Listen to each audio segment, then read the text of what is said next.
बढ़कर मैं आपकी सेवा करूंगा। मैंने मंत्री पद को ठोकर मार दी। वैसे मंत्री को मिलता क्या है? एक लाल बत्ती और गनमैन। लाल बत्ती तो मैं वैसे ही लगा कि घूम रहा था। राजस्थान की वसुंधरा और पुलिस में दम नहीं था कि मेरी बत्ती उतारे। जब देश के अंदर सबकी बत्तियां उतर गई तब मैंने राजस्थान की विधानसभा के अंदर गाड़ी ले जाके मेरी बत्ती को उतार के रख दिया। तब मीडिया के मेरे भाइयों ने कहा कि अरमान जी आप बत्ती कैसे उतार रहे हो? मैंने कहा मैं कानून का सम्मान करता हूँ। फिर वसुंधरा से झगड़ा था, चीफ सेक्रेटरी और कलेक्टर अगर बत्ती लगा सकते हैं तो विधायक प्रोटोकॉल में उनसे बड़ा होता है, इसलिए मैं बत्ती लगाता था। अब देश के अंदर अगर कोई बत्ती नहीं लगाएगा तो मैं कानून को तोड़ूंगा नहीं। बत्ती उतार के मैंने मेरी गाड़ी में रख ली। तब मीडिया के साथियों ने कहा कि अब आप दोबारा बत्ती लगाओगे क्या? तो मैंने उनको कहा मुझे बत्ती गहलोत, मोदी और पप्पू ने नहीं दी है। मैं बत्ती दुकान से खरीद के लाया हूँ, मेरी गाड़ी पे पड़ी है। अगर मेरा मन हो गया तो रात को बत्ती लगा लूंगा और मन नहीं हुआ तो नहीं लगाऊंगा। मेरे मन को ही छोड़ के ये बात शेरगढ़ के अंदर भी कई बार आपके बीच आया, क्योंकि मैं आपका पड़ोसी भी हूँ। मारवाड़ की हमारी धरती है, हमारी संस्कृति एक है, हम एक दूसरे के भाई है। और जातिवाद को मिटाने का मैंने प्रयास किया। मैं वो व्यक्ति हूँ, अगर सोमड़ाऊ के अंदर मैं नहीं आता तो बहुत बड़े जातीय झगड़े राजस्थान के अंदर हो जाते। हनुमान बेनीवाल दीवार बन के बीच में खड़ा हो गया। मैंने कहा हमारा नाराजगी एक दूसरे से हो सकती है, लेकिन भाइयों को लड़ने नहीं दूंगा। बदमाशों का मैं खिलाफ हूँ, माफियाओं के खिलाफ हूँ, लेकिन किसी जाति के हनुमान बेनीवाल किसी व्यक्तिगत रूप से किसी जाति के खिलाफ नहीं है। छत्तीस कौम को साथ लेके चलने की मैंने बात करी और मैंने ही हुंकार भरी। राजस्थान के अंदर कांग्रेस तो बीजेपी की गोद के अंदर जाकर बैठ गई थी, छुप गई थी कांग्रेस। वसुंधरा के बंगले के अंदर कांग्रेस जाके छुप गई थी। तब हनुमान बेनीवाल वो लड़ाका था जो राजस्थान के किसानों के मान और सम्मान की लड़ाई लड़ रहा था। मेरे भाइयों, मुझे इस लड़ाई में कुछ मिले या नहीं मिले, दिल्ली के अंदर एक बात चली और मुंबई में बात चली कि नेता तो बहुत हुए, लेकिन खुद की पार्टी बना के हिम्मत करके लड़ाई लड़ने का प्रयास एक तेजा जी के भक्त ने राजस्थान के अंदर किया। भाइयों, मैंने हुंकार भरी, मेरे भाइयों को न्याय दिलाऊंगा। किसानों का संपूर्ण 82,000 करोड़ का कर्जा माफ कराऊंगा। लोगों दिलाऊं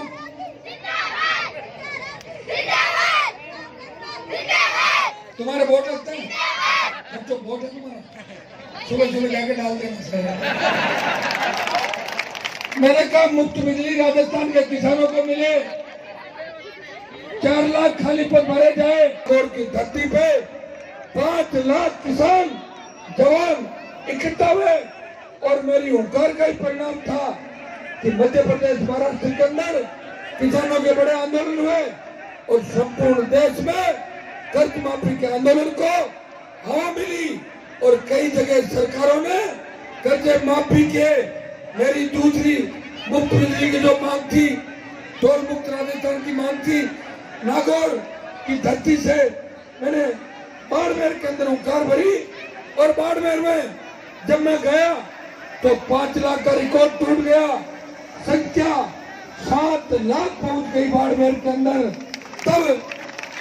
तब मोदी के कान खड़े हुए और पप्पू भी परेशान हो गया दिल्ली में कि आखिर कौन लड़ाका है जो 7 लाख लोगों को बाड़मेर की धरती पे लेके आ गया।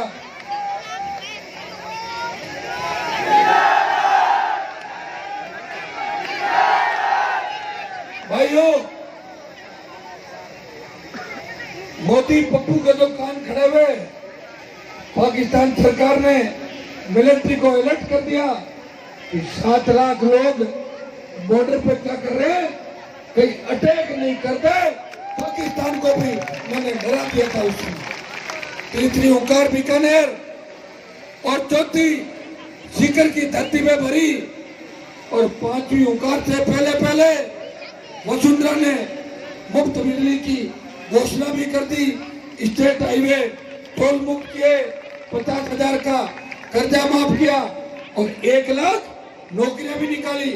आपने घोषणा पत्र देखे होंगे कांग्रेस बीजेपी के, दोनों के अंदर लिखा हुआ है कांग्रेस के लिए हम सत्ता में आए तो 3500 रुपए बेरोजगारी भत्ता देंगे और बीजेपी कह रही है हम सत्ता में आए तो 5,000 रुपए का भत्ता देंगे। दोनों पार्टियों को अगर बेरोजगार और किसानों की याद दिलाई तो धरती पुत्र ने ऐसी ओंकार भरी जैसे भगत सिंह ने आजादी के आंदोलन के अंदर देश के अंदर भरी थी। भाइयों, मेरा घोषणा पत्र अभी आना बाकी है, आज और कल मैं निकालूंगा। वैसे तुम मुझे छोड़ते ही नहीं, अकेला आदमी हूँ। ये हेलीकॉप्टर वाला भी मुझे बार बार धोखा देके भाग जाता है। अभी मैं इसको पटा के लाया था, मैंने कहा तू डांगे आवाज तक मुझे छोड़ देना, लेकिन मैं तो सभा के ऊपर से चक्कर लगवाया तो बीच में भाग गया। परसों ये मुझे सड़क में भाग गया था छोड़ के। और एक दिन कपासन जाना था और इसने मुझे उदयपुर के अंदर उतार दिया। मैंने कहा कहाँ लेके आ गया? बोले उदयपुर। मैंने कहा क्यों? बोले रात हो गई तो उदयपुर से मैं सड़क मार्ग से आया और सुबह 3 बजे तक घूमता रहा। आपका भाई अब भी घूमेगा। जहाँ मैंने मजबूत योद्धा खड़े किए उनके लिए वोट की अपील करूंगा। मेरे ऊपर तो राम सफीर और तेजा जी की कृपा है। कोई उद्योगपति तो हमारा साथ नहीं दे रहा है। अगर कोई उद्योगपति साथ देता तो भाइयों ये हेलीकॉप्टर जो अब मेरे धक्के चला 4-5 दिन से, ये 1.5-2 महीने पहले मैं लिया था। मैं राजस्थान के अंदर इतना हेलीकॉप्टर घुमाता कि गप्पू और पप्पू इस हवा में नजर ही नहीं आता, नहीं मैं दिखता आवाज।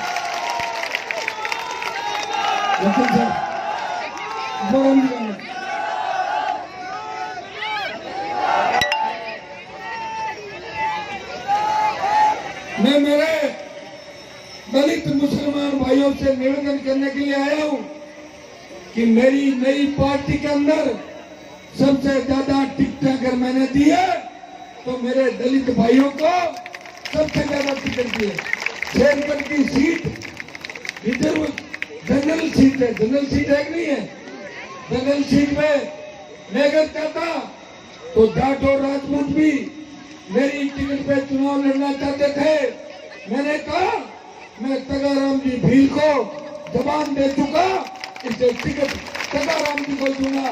बोले साहब तगाराम जी की पार नहीं पड़ेगी। मैंने कहा पार तो 70 साल के अंदर हमारे बुजुर्गों की भी राजस्थान में नहीं पड़ी, उससे कोई फर्क नहीं पड़ता। मेरी बात खाली नहीं जानी चाहिए। और उपाराम जी और इनकी जितनी भी टीम है यहाँ पे शेरगढ़ के अंदर, मेरे को धन्यवाद दूंगा कि लगातार लंबी लड़ाई ये लोग लड़ते रहे। और आज ये जो 20,000 से ज्यादा संख्या दिख रही है, ये गरीबों का, किसानों का आशीर्वाद है। तो तगाराम जी को और हनुमान बेनीवाल को आशीर्वाद देने के लिए आए। ये छोटी बच्चियां जो नारे लगा रही है, भगवान की कृपा हमारी पार्टी के ऊपर है। और ये माताएं बहने और ये बच्चियां, मुझे लग रहा है कि हमारे भाई भगत सिंह की भूमिका के अंदर लड़ेंगे। ये भी झांसी की रानी लक्ष्मीबाई बनकर आजादी की दूसरी लड़ाई को जन चलेगा।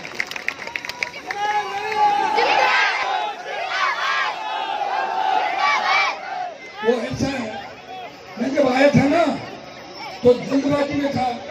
मैंने सोचा क्या पता हेलीकॉप्टर वाला मेरे को लेके जाएगा।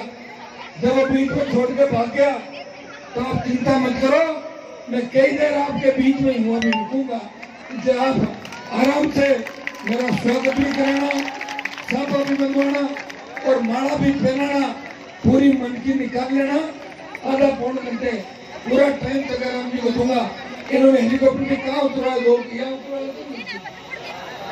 उतार नहीं दिया। वो तो वसुंधरा तगाराम जी पे पूरी नजर रखती है, इसलिए हेलीकॉप्टर जान नहीं चाहिए। मैंने तगाराम जी को एक बात कही थी, मैंने कहा आप अगर जीत गए और वसुंधरा का टेलीफोन आ गया आपके पास और कह दिया तगाराम जी आप मेरे साथ आ जाओ, कहीं मुझे छोड़ के तो नहीं जाओगे। इन्होंने कहा मैं फौजी हूँ, मैं जब अकेला यह लड़ाई लड़ सकता हूँ तो मैं आपको छोड़ के नहीं जाऊंगा। भाइयों, ये मजबूत योद्धा है, इसे और मजबूती देनी है। शेरगढ़ में तगाराम जी भी लड़ रहे हैं और शिव की मेरी जनरल सीट पे उदाराम जी मेघवाल RLP के प्रत्याशी है और 9 मुसलमानों को और 20 से ज्यादा आपको टिकट दिए मैंने संसद से। ये तो रऊफ साहब सुस्ती में आ गए, नहीं तो ये भी लग रहे थे, सुस्त हो गए थे लास्ट में। मैंने कहा फड़ोती में आ जाओ और कहीं लड़ लो, लेकिन भाइयों क्या करें, समय कम था, राजस्थान बड़ा था, शुरुआत नहीं थी। आप चिंता मत करो, लोकसभा के चुनाव के अंदर RLP 25 सीटों पर लोकसभा का चुनाव लड़ेगी। हम समझौते के लिए और गठबंधन के लिए किसी के दरवाजे पे जाने की जरूरत नहीं है। मेरा किसान दलित मुसलमान का बेटा इस बार RLP को इतना मजबूत कर देगा कि टिकट मांगने वालों की कतार लगेगी। हम टिकट बांटने के लिए दिल्ली नहीं जाएंगे, हम तो जयपुर, जोधपुर और शेरगढ़ में बैठ के टिकट बांट देंगे।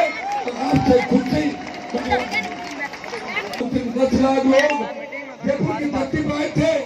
वसुंधरा परेशान थी, परेशान वसुंधरा ने अधिकारियों को पूछा कि पता करो ये हनुमान बेनीवाल ने पार्टी चुपके कैसे बना ली, कहीं ऐसे ही तो नहीं लिया, पार्टी का चिन्ह सही है गलत है।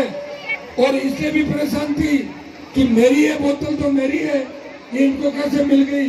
तो लोगों ने कहा मैडम ये आप वाली बोतल नहीं है, आपकी तो दारू की बोतल है, ये तो पीने के पानी वाली बोतल है हनुमान जी की। तो भाइयों, मुझे एक अधिकारी कह रहा था कि वसुंधरा राजे इतनी परेशान थी कि हमेशा तो मैडम 1 बोतल दारू पीती है, उस दिन 2 बोतल दारू पी गई जब मेरी रैली और पार्टी की गई। वसुंधरा को तो 7 समंदर पार भेज दूंगा मैं, ये तो तय है। लेकिन कांग्रेस पार्टी को भी वेंटिलेटर पे भेजना है और ये काम RLP के योद्धा राजस्थान के अंदर करेंगे।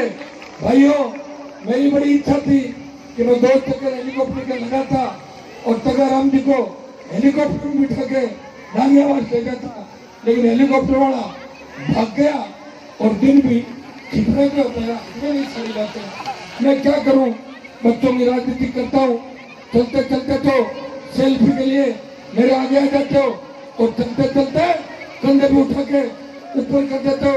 लूट के सर के अंदर तो हेलीकॉप्टर पे टूट के पड़े थे और मुझे उठा लिया, भगवान की कृपा थी, नहीं तो पंख के नीचे पंख समेट कर देता। ऐसे बच्चे जोशीले, ये इतना जोश है बच्चों के अंदर।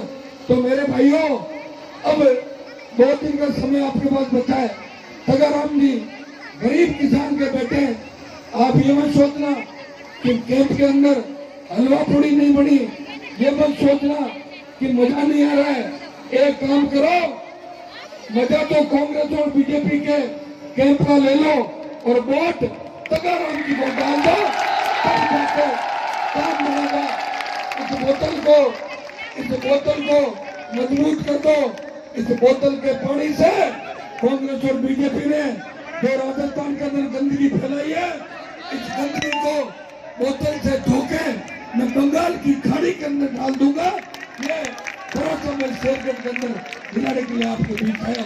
भाइयों, मुझे पूरा भरोसा है। और ये 20-30 हजार जो लोग खड़े यहाँ पे, शेड्यूल कास्ट की सबसे ज्यादा संख्या है, भील समाज से भी ज्यादा संख्या के अंदर मेघवाल समाज है, मुस्लिम समाज है, माली समाज है।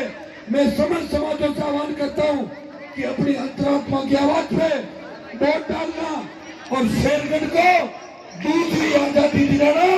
शेरगढ़ अभी भी आजाद नहीं हुआ है। इस दलित के बेटे को जिता के राजस्थान की विधानसभा के अंदर भेजना और मजबूत लोकतंत्र का उदाहरण प्रदेश के अंदर देना। आपका भाई हनुमान बेनीवाल आपके बीच पुनः अपील करता है कि यहाँ से तगाराम जी को वोट दोगे तो उसमें हनुमान बेनीवाल की तस्वीर और प्रतिबिंब आपको नजर आएगा। इतना विश्वास मैं आपको दिलाता हूँ। बहुत बहुत आपको धन्यवाद। जय हिंद।